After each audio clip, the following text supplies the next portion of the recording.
महाराष्ट्रातील number 1 TV channel आवाज TV, आवाज आपल्या सर्वांचा।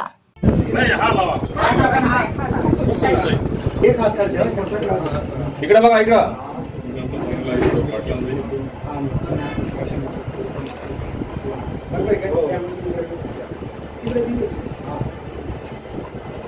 भारतीय जनता पार्टीचा या मुख्याधिकाऱ्यांचं करायचं काय?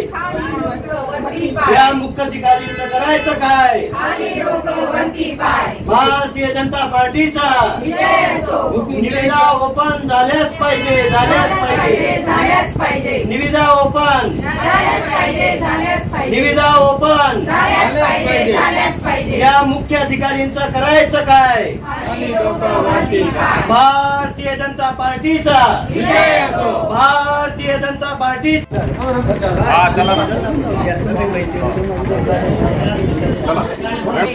विद्यानगर कॉलनी ही कॉलनी 40 वर्ष पुराणी आणि 30 वर्षापासून तिथे गटारींचा सगळ्यात मोठा प्रॉब्लेम आहे आणि तो इश्यू बबलूदारांनी मांडला होता की 3 मार्च रोजी ते मंजूर झाले होते ते काम, पण तरी अजून त्या कामाला सुरुवात झालेली नाही। याच्या मागचं कारण काय असं? आरोग्याचा प्रश्न आहे आणि ओपन प्लेसेस आहेत तिथं आम्ही शोषखड्डे केलेले आहेत। आता त्यांचे प्लॉट जर आले बांधकाम तर आम्ही पाणी तिथे सोडायचं, सांडपाणी काय शोषखड्डे भरतच राहतात। आरोग्याचा मोठा प्रश्न आहे विद्यानगर कॉलनीमध्ये।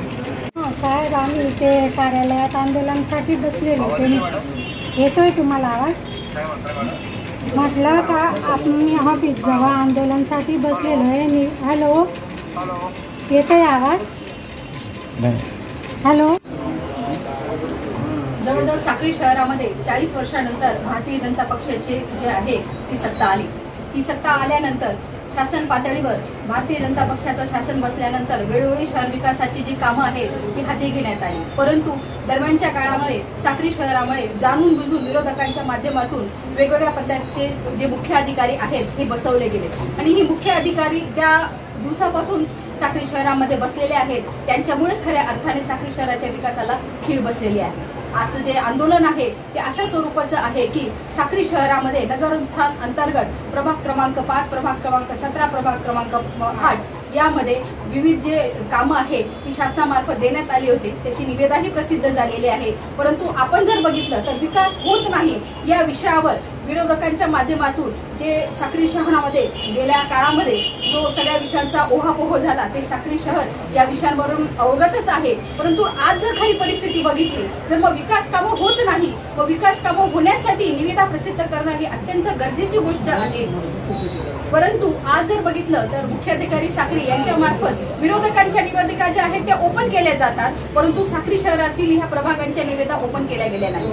त्यांच्या मार्फत मध्यंतरी कारण देण्यात आलं होतं की प्रकरण कोर्टात गेलेलं आहे, प्रकरण कोर्टात गेलेलं आहे अशा भूलथापा देण्यात आल्या, परंतु कोर्टामार्फत कुठल्याही प्रकारे स्टे आलेला नाही, कोर्टाने कुठलेही मार्गदर्शक तत्व याचकाने राबवले नाही, तरी सुद्धा जाणून बुजून फक्त शहरामध्ये विकास कामं थांबवण्यात यावी, नागरिकांना असं दाखवण्यात यावं की भारतीय जनता पक्षामार्फत कुठल्याही प्रकारे विकास कामं होत नाही, परंतु या सर्व सत्य परिस्थिती मागची परिस्थिती अशी आहे की ही कामं जाणून बुजून थांबवली जातात, निविदा ज्या असतात त्या थांबवल्या जातात आणि विकास कामांना कुठेतरी खीळ बसेल आणि पक्षाची प्रतिमा ही शहरात मलिन होईल याच्यासाठी मुख्य अधिकाऱ्यांमार्फत ही सगळे षडयंत्र जी राबवली जात आहेत ती आता यानंतर कुठल्याही प्रकारचं असं षडयंत्र हे पक्षामार्फत, पदाधिकाऱ्यांमार्फत, नगरसेवकांमार्फत खपवून घेतलं जाणार नाही। प्रत्येक गोष्टीला कायदेशीर आणि कागदपत्रे उत्तर दिले जाईल हे आंदोलनामागचे स्तोत्र आहे।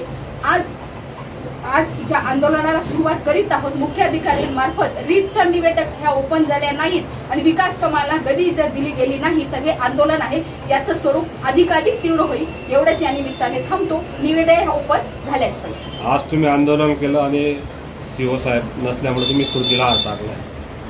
वास्तविक बघितलं गेलं तर या आंदोलनाच्या संदर्भात लेखी असं पत्र जे आहे मनीषा महेंद्र देसले माजी नगराध्यक्ष यांनी यापूर्वीच मुख्य अधिकाऱ्यांना दिलं होतं, परंतु तरीही त्यांचं या ठिकाणी येण्याचं कर्तव्य होतं, परंतु या ठिकाणी ते आलेले नाहीत। यावरूनच असं दिसतं की ही नगरपंचायतची प्रक्रिया नगरसेवकांच्या मार्फत त्यांचा असणारा जो सन्मान या ठिकाणी असं दिसतंय की ते जाणून बुजून या विषयाला टाळाटाळ करत आहे. कुठल्याही प्रकारचं कायदेशीर कारण नसताना निविदा त्यांनी थांबवलेल्या आहेत. त्यामुळे अशा परिस्थितीत त्यांची जबाबदारी होती की या ठिकाणी येऊन त्यांनी समर्पक असं उत्तर द्यावं, परंतु त्यांनी समर्पक उत्तर तोंडी दिले नाही, लेखी दिलं नाही. यावरूनच प्रथम दर्शनी असं सिद्ध होतं यामध्ये मोठी असं राजकीय षडयंत्र आहे. त्यामुळे हे जे आंदोलन आहे त्यांनी त्यांच्या वतीने या ठिकाणी अनुपस्थिती दाखवून खरोखरच या निवेदन न काढण्यामागचं त्यांचं काय. श्री हेमंत पवार, माजी नगराध्यक्ष. सीओ साहेबांना जे काही आम्ही आंदोलनासाठी बसलो आहे ते निविदा ओपन करण्यासाठी, तर सीओ साहेब जसे आले, आम्ही मागील मुख्य अधिकारी दीपक पाटील यांनी मागच्या निविदा ओपन केल्या. आम्ही त्यांना विचारलं की तुम्ही मागच्या निविदा ओपन केल्या, आधीच्या निविद्यात का ओपन नाही केला. त्याच्यावर त्यांनी काहीच उत्तर दिलं नाही, टाळाटाळ करण्याचा प्रयत्न केला. मग नंतर सीओ बदलल्यानंतर या सीओ साहेबांना आम्ही सांगितलं की साहेब विकास कामं थांबताय, लोक आम्हाला बोलताय, तर तुम्ही निविदा पटकन ओपन करा. तर सीओ साहेब मला म्हटले की मॅडम आपण एवढे 2-4 दिवस जाऊ द्या, माझी पण धावपळ आहे, मग मी करतो. मग ठीक आहे बा, इतके दिवस गेले, 2-4 दिवस गेले, काय हरकत नाही. मग सीओ साहेब 2-4 दिवसात आले. सीओ साहेब म्हटले की मी रजेवर आहे, 8-10 दिवसानंतर येतो, मग करतो. 8-10 दिवसही गेले. पुन्हा साहेबांना म्हटलं निविदा ओपन करा. साहेब म्हणे लाडे साहेब, म्हणजे जसे की इंजिनियर साहेब आता रजेवर आहे, ते आले का मग आपण ओपन करू. म्हणजे असे विविध कारण ते मला देत गेले. मी पण काय म्हटले, नेहमी आमचे पत्र, आजही तुम्ही नगरपंचायतला बघा एवढी थप्पी, लेखी पत्र, सगळ्या गोष्टींचे आम्ही लेखी पत्र दिले. पण आपण रोजच्या ताज्या घडामोडींसाठी आवाज टीव्हीला सबस्क्राईब करा आणि बेल आयकॉन प्रेस करा.